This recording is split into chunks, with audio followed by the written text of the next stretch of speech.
téma az a hátrányos helyzetűek foglalkoztathatósága társadalmi vállalkozások keretei között, ami azért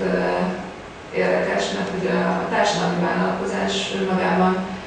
nem feltétlenül kell, hogy hátrányos helyzetűek foglalkoztatásáról szóljon, tehát hogy lehet olyan vonulatás, tehát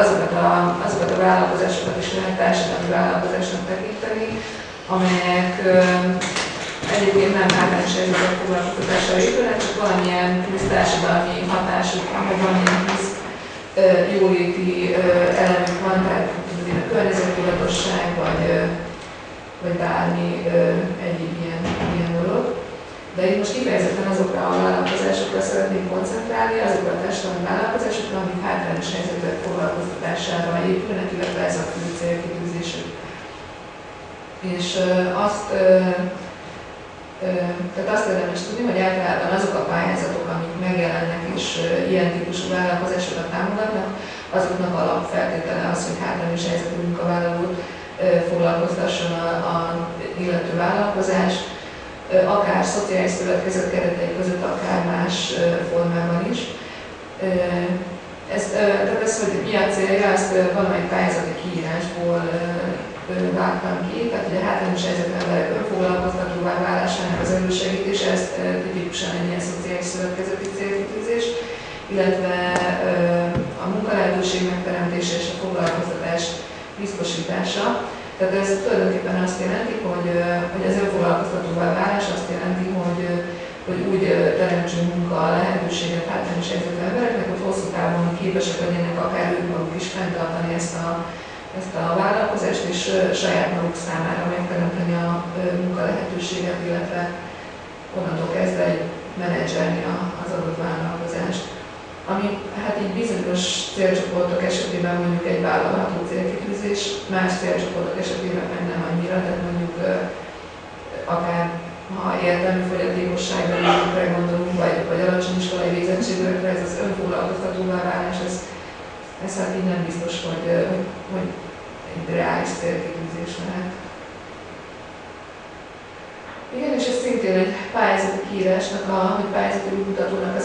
a szövege, hogy a szociális szövetkezet az a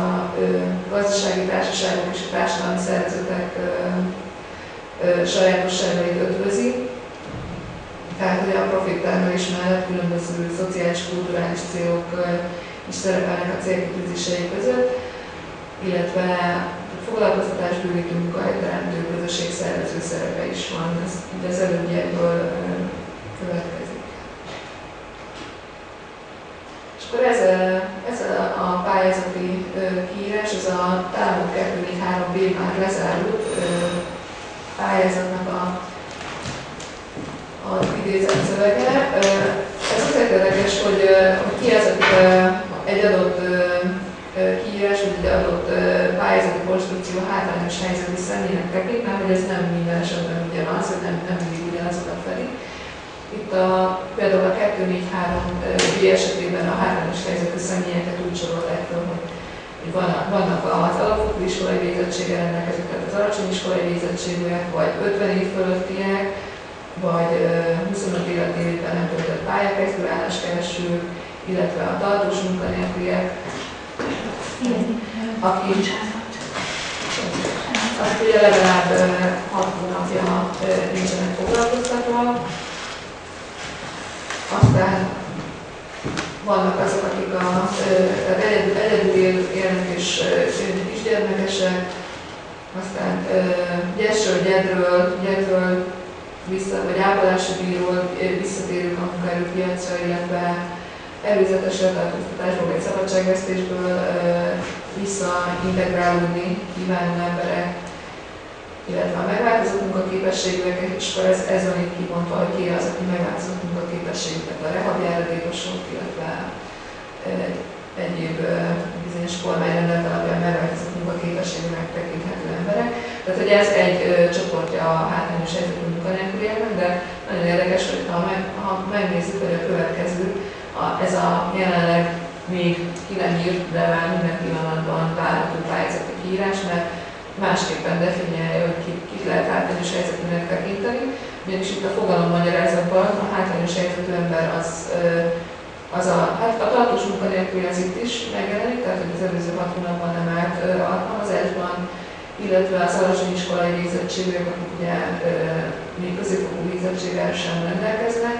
50 év felüli személyek szintén, aztán az egyedül élő felnőtt, aki egy vagy több eltartottal él, az megint csak a korábbi felsorolásban is benne volt,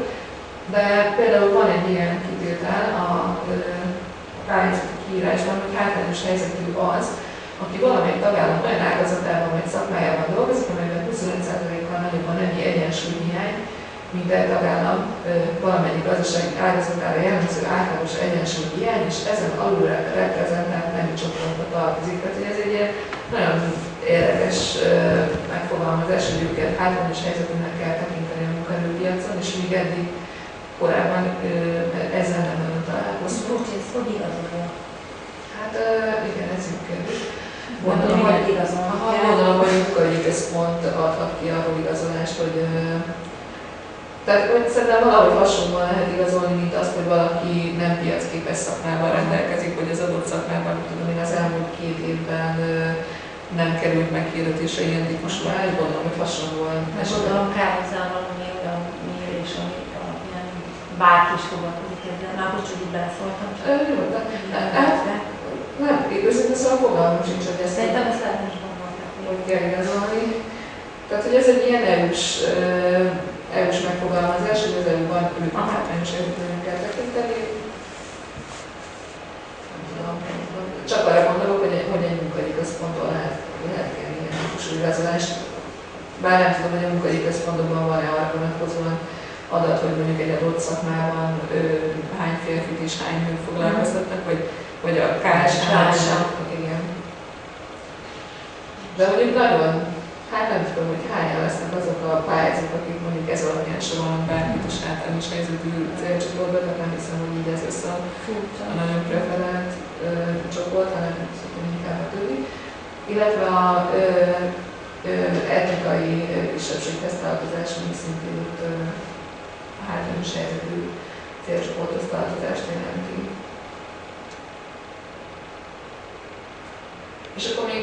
egy korábbi pályázati kiírást is ide idéztem, ez pedig még a legrégebbi ilyen típusú kiírás, ez az OPA szövethez 2007-es pályázat, ahol meg annyi volt összesen a célcsoport meghatározás,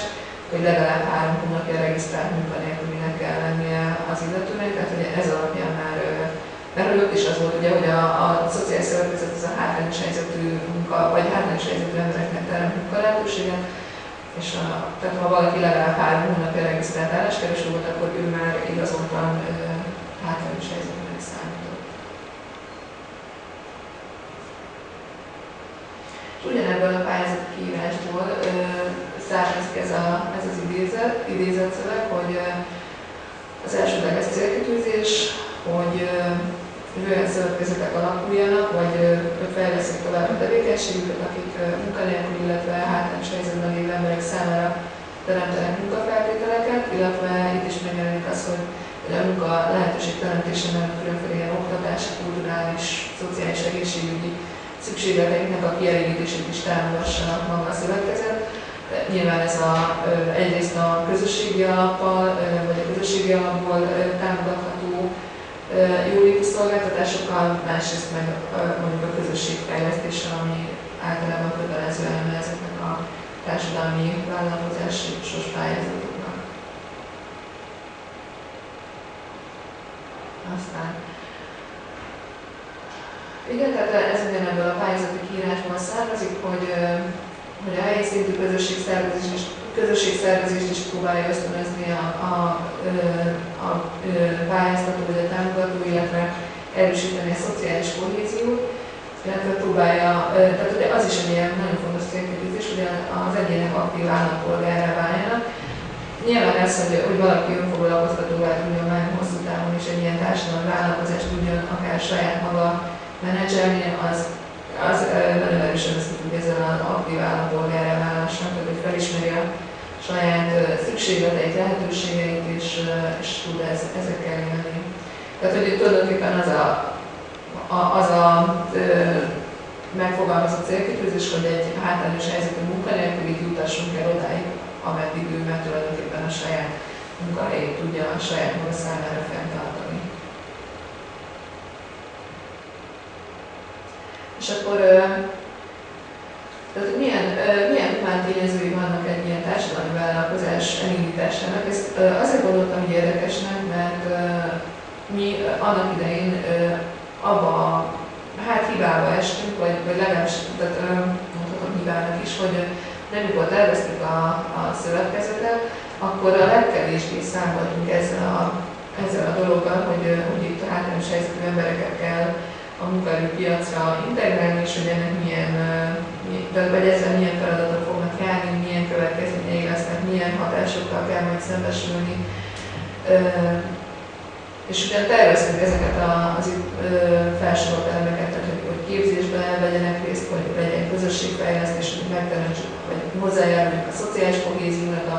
kialakulásához, hogy váljanak aktív állampolgárokká, kialakuljon bennük az a fajta tulajdonosi szemlélet, amivel tehát úgy dolgoznak, hogy saját magukért dolgoznak, saját tulajdonukkal dolgoznak, és hogy ők felelősen hozzanak döntéseket, tehát hogy ne egy ilyen alkalmazotti hozzáállás legyen, hanem sokkal inkább egy ilyen, tehát olyan, mint amikor valaki a saját vállalkozásában dolgozik, és mindenek előtt azt tartja hogy mit a vállalkozásnak az érdekei.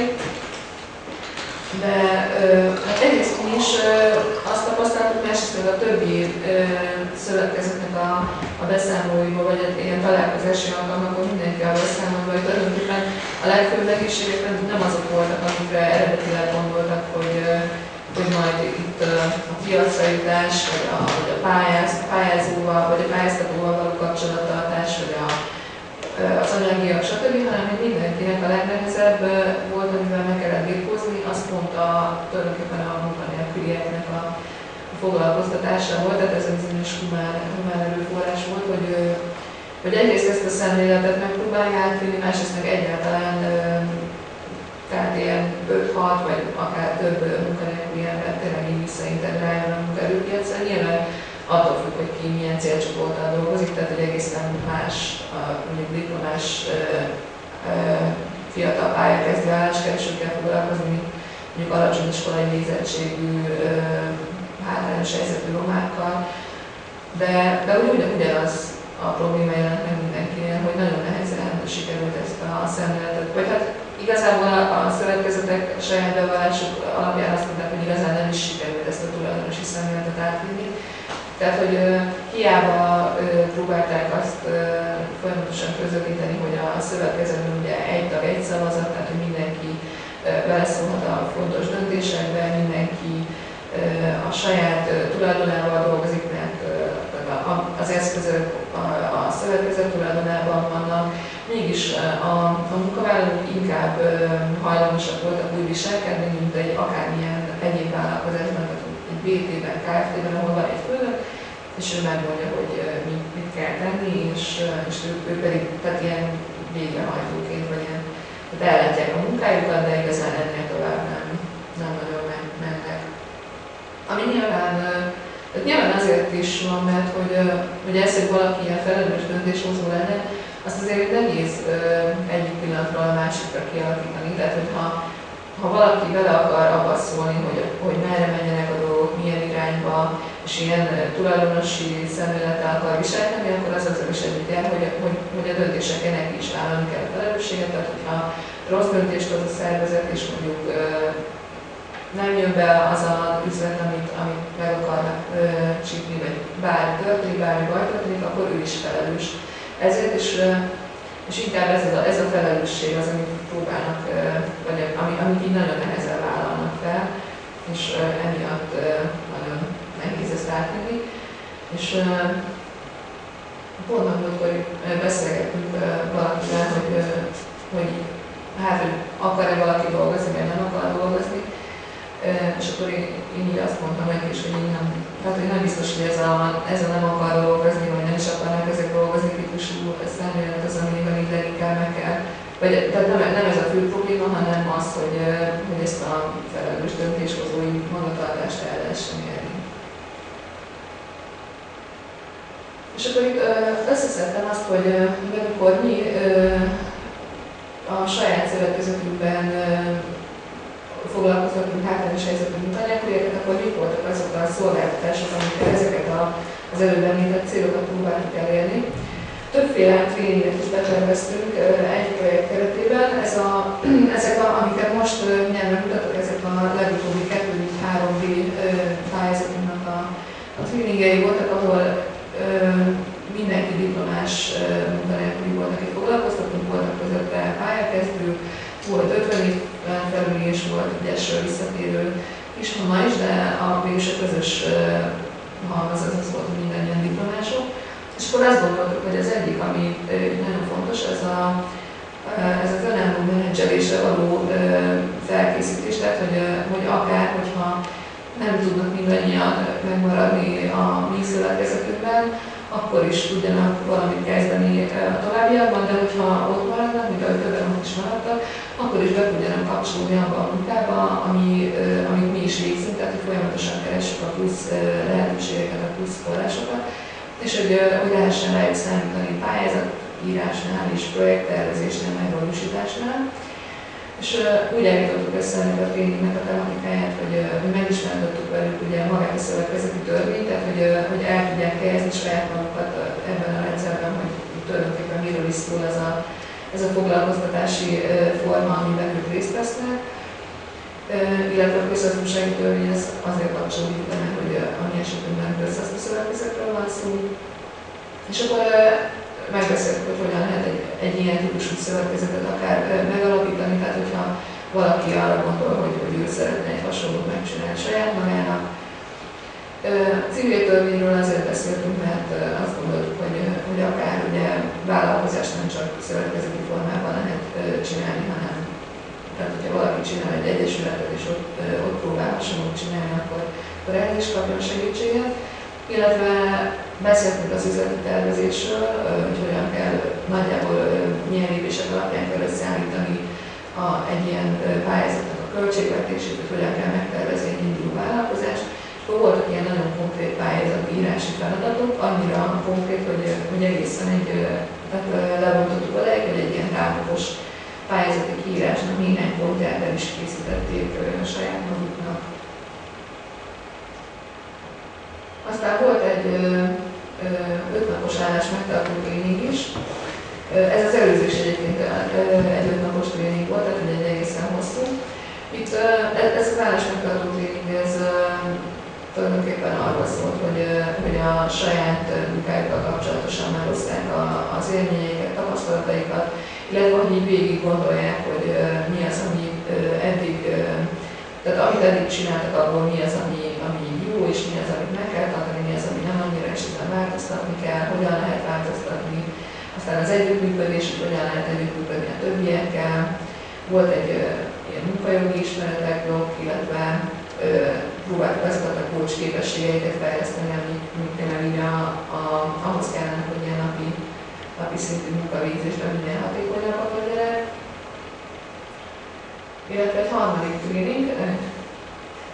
kompetencia felmérés és pszichoszociális fejlesztés tréning, aminek itt a fő lépéseit látjátok, tehát ez a saját maguknak a megismerése vagy értékelése, ami szintén így, hogy pályakezdőknek például nagyon problémás, tehát hogy egy pályakezdő fiatal nem csak neki, de neki főleg nagyon szüksége van arra, hogy így folyamatos visszajelzést kapjon a saját munkájáról, és még akkor is bizonytalan tud lenni abban, hogy amit ő csinál, az helyesen megfelelő, vagy mit várnak el tőle. Tehát, hogy fontos, hogy így saját magukat is próbálják meg egy kicsit objektíven látni. Illetve a többiekkel való megismerkedés az nyilván itt nem az olyan fajta megismerkedés, hogy kit hogy hívnak, mert itt azért már több vagy hosszabb ideje együtt dolgozó emberekről volt szó, de hogy ilyen tréning szituáció keretében ismerkedjenek meg egy kicsit jobban egymással, tehát olyan dolgokat is megtudjanak egymásról, ami egyébként naponta a munkavégzés során nem kerül szóba, de mondjuk közelebb kerülhetnek a másikhoz, jobban megérthetik, hogy mondjuk mire, hogy reagál és miért úgy reagál, stb. illetve hogy nekik a szervezetben milyen szerepük van, hol helyezkednek el, ezt hogyan tudják így beazonosítani. Aztán a hatékony munkaszervezés, ez nagyon fontos, mint munkavállaló, hogy hogyan tudnak minél többet hozzátenni a napi munkához. Aztán a konfliktusok, amik nyilván óhatatlanul felmerülnek minden szervezetben, ezt hogyan lehet úgy kezelni, hogy ebből ne legyenek nagy problémák. Aztán különféle kommunikációs gyakorlatok, illetve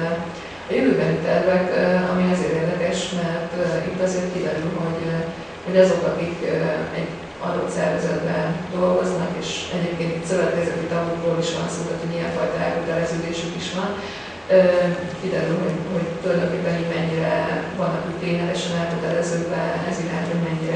mennyire másképp képzelik el a jövőjüket, és ez nyilván a menedzsmentnek is egy támpont arra vonatkozóan, hogy merre felé érdemes vinni a szervezetet, vagy mennyire érdemes valakivel hosszú távon együtt gondolkodni. No, és akkor tehát ugye ennyit gondoltam hogy elmondani arról, hogy a hátrányos helyzetű emberek számára mit jelent ez a fajta foglalkoztatási típus, mint társadalmi vállalkozás, és akkor gondoltuk, hogy hasznos lenne egy pár ilyen társadalmi vállalkozást tényleg csak néhány szóban bemutatni, és igyekeztünk ilyen nagyon különféle célcsoportokkal foglalkozó vállalkozásokat összeszedni. Egyébként nem, tehát vannak köztük szövetkezetek is, de nem mindenki szövetkezeti formában dolgozik, mert talán ez így informatív lehet, hogy mások hogyan csinálják ezt. És akkor az egyik ilyen társadalmi vállalkozásra, akit be szeretnénk nektek mutatni, ez egy budapesti cég, és látjátok, hogy ők például egy sima BT formában dolgoznak, ez az Algosoft BT. Bár egy viszonylag régi cégről van szó, tehát már lassan 10 éve, hogy dolgoznak, és az ő fő tevékenységi körük az az, hogy ilyen informatikai szolgáltatásokat nyújtanak, tehát ilyen számítógéppel kapcsolatos problémákat oldanak meg, és ami érdekes, és ami társadalmi vállalkozássá teszi őket, az az, hogy ők látássérült emberekkel dolgoznak. Tehát maga a cégvezető is látássérült, és a munkatársai is ebből a célcsoportból kerülnek ki. És ugye amellett, hogy ugye minél jobban szeretnék csinálni magát a feladatot, amellett van egy ilyen küldetésük is, tehát, hogy egyfajta ilyen szemléletváltozást szeretnének elérni, hogyha valaki valamilyen fogyatékossággal él, akkor ne ennek a fogyatékosságnak a mentén ítéljék meg őt, hanem mondjuk vagy amellett ír, amit el tud élni, így fogyatékosként is, tehát a belső értékek, intellektus, stb. Úgyhogy ők ebben egyébként szerintem nagyon jók, nagyon sikeresek, és nagyon jól meg tudtak kapaszkodni ezen a piacon, hogy ilyen informatikai szolgáltatásokat nyújtanak. Nyilván olyan szervezeteknek is, akik maguk is hasonló célcsoporttal foglalkoznak, de hogy teljesen ilyen piaci alapon tudnak működni. És akkor itt, hát ez egy kevésbé informatív kép ugye a cégről, nem nagyon találtam róla jobb képet, itt ez a Bálint a cégnek a vezetője. És mindenféle, de van honlap, itt meg lehet nézni a BT-nek a honlapját, és mindenféle ilyen díjakat is elnyertek már nyilván ebből a társadalmi vállalkozási jellegből adódóan, és ott fönt van ez is, hogy milyen szolgáltatásokat nyújtanak, stb. Mindenféle érdekes dolgot lehet róluk megtudni. És akkor a másik ilyen társadalmi vállalkozási forma, ez a Fruit of Care nevű cég, ami tulajdonképpen egy ilyen márkanév, és ők azzal foglalkoznak, hogy inkább, tehát a Fruit of Care az önmaga nem állít elő termékeket, hanem inkább egyfajta értékesítési hálózat. Fogyatékos emberekkel foglalkoznak, illetve olyan szervezetekkel, akik fogyatékos emberek számára nyújtanak valamilyen szolgáltatást. Tehát ez azt jelenti, hogy vannak az országban különböző olyan szervezetek, akik ilyen műhelyeket hoznak létre, értelmi fogyatékos fiataloknak, ahol mindenféle kézműves termékeket állítanak elő, tehát a gyertyától a lekváron át a asztal gyümölcsig, tehát mindenféle olyan dolgot, ami ilyen nagyon kézi munkaigényes, és azt lehet mondani, hogy viszonylag ilyen prémium szintű termékek születnek belőle. És egy fogyatékos ember egyébként ezt jól meg tudja tanulni, jól el tudja látni, és ilyen értékteremtő munkát tud végezni, tehát nem mondjuk húzalokat csupaszít, hanem olyasmit hoz létre, aminek van piaci értéke, és akkor ők összefogják ezeket a szervezeteket, és ők próbálják meg eladni ezeket a dolgokat, és van is internetes webáruházuk is, tehát lehet náluk akár interneten is rendelni, és tényleg, hogyha megnézitek a honlapot, akkor ezek között a termékek között tényleg van egy csomó olyan, ami tényleg ilyen nagyon, akár ilyen prémium kategória, én nem tudom, mindenféle ilyen fahéjas, őszi barackától kezdve, nem tudom miért, tehát sok mindent csinálnak. És akkor itt látjátok, hogy a fő céljuk az, hogy ezeknek a beszállító szervezeteknek a bevételei növekedjenek, tehát hogy ezek a műhelyek fent tudjanak maradni, és hogy lehetőség szerint ne állami forrásoktól függjenek, tehát hogy ne csak mondjuk a normatíva, vagy akármilyen állami támogatás az amiből tudjanak gazdálkodni, hanem valódi piaci bevételeik legyenek, és így tudják ezt a foglalkoztatási tevékenységet fenntartani. Úgyhogy ez is egy ilyen nagyon szép célkitűzés, nagyon szép feladat.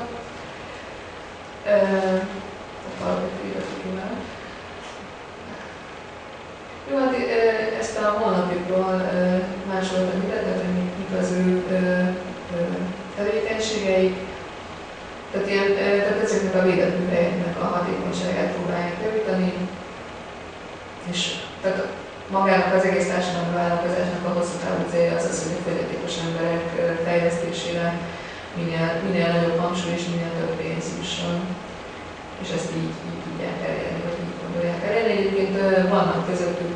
tehát magának a Fruitofcare márkának vannak olyan tervezői, akik ők maguk nem fogyatékosok, és ők azzal járnak hozzá ez a munkához, hogy mindenféle ilyen formatervezéssel, meg ilyen dizájnnal segítik azt, hogy ezek a termékek tényleg olyanok legyenek, amik eladhatók a piacon. Tehát ilyeneket csinálnak például, ilyen villangyertyákat, szappanokat, leplát, aszalgyúrnacsot, tehát láttuk aztán is csokoládét, és láttuk kiállítva a termékeiket, és tényleg nagyon klassz dolgok vannak, és ez pedig egy kép az egyik műhelyükről, ahol látjátok, hogy így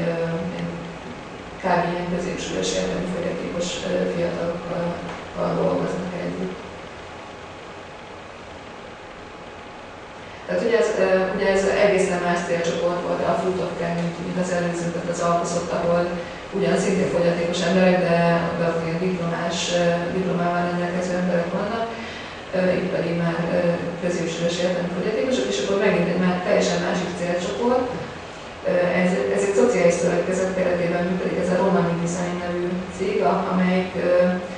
a roma hagyományokra épülő divattervezéssel foglalkozik, vagy hát nem csak divattervezéssel, hanem ilyen ruháknak, viseleteknek a készítésével is. És tehát a célja az, hogy ezt a hagyományos roma népviseletet, meg a modern öltözködést úgy ötvözze, hogy ezek ilyen eladható dolgok legyenek, és egyébként pedig ő maga is hátrányos helyzetű embereket foglalkoztat, romákat is, talán nem romák is van. Foglalkoztatottak között, ők is 2008 óta működnek, tehát a 2007-es Sofa Szövetkezet projekt keretében jöttek létre, és azóta is csinálják ezeket itt. Nem tudom mennyire jól látszik, de ilyen nagyon szép dolgokat csinálnak, és nagyon nagy sikereik vannak, tehát mindenféle divatbemutatókon megjelennek, meg időnként ilyen roma parlamenti képviselők hordják a ruháikat, mindenféle rendezvényeken, tehát tényleg így jól sikerült erre a piacra betölteni ezzel a tevékenységgel. És akkor egy debreceni szövetkezet, ez megint egy egészen más célcsoport, ez az 50 éven felülieket foglalkoztató, tehát az 50 felettiek, mint hátrányos helyzetű célcsoport, ez a Civis Senior szövetkezet. Ők nem olyan túl régen működnek, olyan 2010-11 körül jöttek létre, és építményüzemeltetéssel, takarítással, parkfenntartással, ilyesmikkel foglalkoznak. túl sokat, tehát ennyi derül ki róluk a honlapot, ennyit személyesen ismerjük őket, és akkor itt látjátok, hogy itt valóban ilyen 50 éves emberekről van szó, és nekik mindenféle képzéseket is szoktak szervezni, amiben, tehát hogy amellett, hogy foglalkoztatni próbálják őket, amellett próbálják azt is, hogy minél többféle képzésen lehessenek részt, minél jobban fel tudják venni azt a ritmust, ami ahhoz kell, hogy tényleg hosszú távon foglalkoztatható legyenek. És akkor megint egy másik célcsoport, ez a REALT Műhely Kulturális Labor Szociális Szövetkezet. Ez egy pécsi szervezet, és ők pedig ilyen hulladék hasznosítással foglalkoznak. Mindenféle hulladékból ilyen használati tárgyakat, meg víztárgyakat készítenek. És itt nyilván az ő célcsoportuk az a diplomás munkanélküliek, tehát olyan fiatalok, akik ilyen nagyon nyitottak erre, hogy ez a hulladék újrafelhasználás és a környezettudatos élet és a formatervezés, ezeket próbálják ötvözni egy vállalkozásban. Róluk egy ilyen képet sikerült találni, tehát ők egyfajta ilyen szellemi műhelyként működnek, és hozzájuk nagyon szorosan kötődik ez a Velosophi nevű vállalkozás, ami tulajdonképpen a szociális szövetkezetnek a keretein belül működik, és ők pedig bicikli szervizeléssel, bicikli eladásával is foglalkoznak, és tehát így együtt dolgoznak ezzel a hulladék újra hasznosító tevékenységgel, és hát ez így érdekes, mert az egész egyfajta erre a környezettudatos szemléletre, meg fenntartható fejlődésre épül, de mégis azért más tevékenység, és ebből amennyire így ismerjük őket, így adódnak is problémáik, hogy melyik terület mekkora bevételhoz, és mekkora kiadásokra van szükség, de hogy ezt a kettőt így azért igyekezünk integrálni, és egy szervezet keretein belül működtetni. Hát ez így néz ki a kerékpár szervezőt műhely fotó alapján. Akkor azt hiszem, hogy ez az utolsó, amit ide beláttam, ilyen szervezetek közül, de majd még mindjárt a következő előadásban is arról lesz, hogy hogyan lehet hátrányos helyzetűekkel foglalkoztatni ilyen társadalmi vállalkozás keretei között. Szóval igyekeztem így többféle célcsoportot megragadni. Nyilván tudunk még más szövetkezetekről is, akik mondjuk alacsony iskolai végzettségű emberekkel foglalkoznak, például a Nagyhalászon működik, vagy nem tudom, működik-e még, de sokáig működött egy olyan szövetkezet, ahol kifejezetten ilyen 8 osztályos, vagy még 8 osztályt sem végzett embereket foglalkoztatnak. Az ő fő tevékenységük szintén ilyen parkgondozás, fakitermelés, kertészkedés, vagy például a Turistvádiban működő szociális szövetkezet, ami szintén alacsony iskolai végzettségeket foglalkoztat, ilyen kert körüli, vagy ház körüli munkákra, kerítés, festésre, kertásásra, stb. Tehát, hogy vannak ilyen példák is. Ezek inkább azok a példák, amik más szempontból hátrányos helyzetűeket foglalkoztató szövetkezetek. És akkor még egy kicsit, mivel a mai műhelynek az is a címe, hogy az együttműködési lehetőségek, még akkor egy pár szót erről beszélnek, és amikor terveztük ezt a projektet, akkor azt gondoltuk, hogy olyan szervezetek fognak jelentkezni, akik már ott tartanak, hogy vagy a létrehozás előtt vannak, tehát hogy ők maguk is csinálnak valamilyen társadalmi vállalkozást, vagy már akár létre is jöttek és megkezdték a működésüket. És hogy nagyon fontos lenne, hogy legyenek ilyen együttműködési lehetőségek, mert hogy volt már erre több próbálkozás is, de valahogy nem nagyon akar ezt kialakulni. Tehát, hogy itt lehet, hogy tehát a szociális szövetkezeteknek például már van egy országos szövetsége, de mondjuk a 3-400 szociális szövetkezet közül kb. 20 az, amelyik tagja ennek a szövetkezetnek, tehát hogy nem nagyon lehet azt mondani, hogy ez mennyire jó együttműködést tud generálni, és mennyire tudja képviselni a szövetkezeteknek az érdekeit. Vagy az OFA-nak is volt egy ilyen próbálkozása, ebben a bizonyos OFA kooperáció kiemelt projektben, ami kifejezetten a szociális szövetkezetek támogatására jött létre. Megpróbálták azt elérni, hogy kialakuljon egy ilyen regionális együttműködés, együttműködés úgy, hogy amikor az OFA kooperációnak vége van, mert hogy ez a projekt ugye lehetett tudni, hogy kb. 11 végéig tart, aztán kicsit meghosszabbodott, 12 közepéig, de hogy utána magának ennek a projektnek vége van, és hogy nincs, aki generálja tovább ezeket az együttműködéseket, fenntartsa, és hogy a szövetkezetek próbálják meg annyira önszerveződők lenni ilyen területen, hogy ők maguk tartsák fent ezt a regionális együttműködést, és létre is hoztak mindenféle ilyen műhelyeket, vagy megkérdettek mindenféle ilyen műhelyeket, meg ilyen együttműködésre irányuló beszélgetéseket, sőt, odáig eljutott a dolog, hogy ennek ilyen vezetői lettek a szövetkezeteken belül, de mégis, ahogy vége lett ennek a kooperáció projektnek, abban a pillanatban elhalt ez az egész regionális együttműködés. Tehát, hogy miután nem volt az egy olyan szervezet, aki ezt tényleg így képviselni, meg generálja, ezután maga az együttműködés sem folytatódott sajnos. Aztán vannak ilyen spontán kialakuló kapcsolatok, nyilván ismerünk mi is több szervezetet, meg minket is ismernek néhányan, és akkor velük így tartjuk a kapcsolatot, és ha valami van, akkor meg tudjuk kérdezni egymást, hogy tudunk beszélni, ilyesmi, de hogy ezek nem ilyen formális keretek. Illetve olyan is van, hogy üzleti kapcsolat 2-3 szövetkezet vagy vállalkozás között. Mi is próbálkoztunk ezzel, hát így kevesebb sikerrel inkább, de hogy akár ilyenfajta kapcsolat is létrejön, de olyan együttműködés nem nagyon van, ami tényleg ilyen formális és hosszú távon fenntartható, stb. Úgyhogy azért gondoltuk azt, hogy majd itt próbálkozunk mi is egy ilyen együttműködési hálózatnak a kialakításával, de most azt látjuk, hogy inkább olyan érdeklődők voltak ezen a műhelyen, akik még nagyon, nagyon az elején tartanak ennek a folyamatnak, és még tehát az, hogy tehát tulajdonképpen így önmagukat próbálják még először definiálni, vagy végig gondolni, hogy ezt hogyan lehetne megcsinálni, és még igazán nem tartott a dolog, hogy ilyen regionális együttműködés, vagy bármilyen szintű együttműködésről tudnánk beszélni. Én remélem azért, hogy így az együttműködés az olyan szinten megvalósul, hogy ezért így tudunk egymásról, és hogyha bármi van, akkor tudunk egymáshoz fordulni, de hogy ez a formalizált dolog, ez még így nem működik, vagy nem működőképes.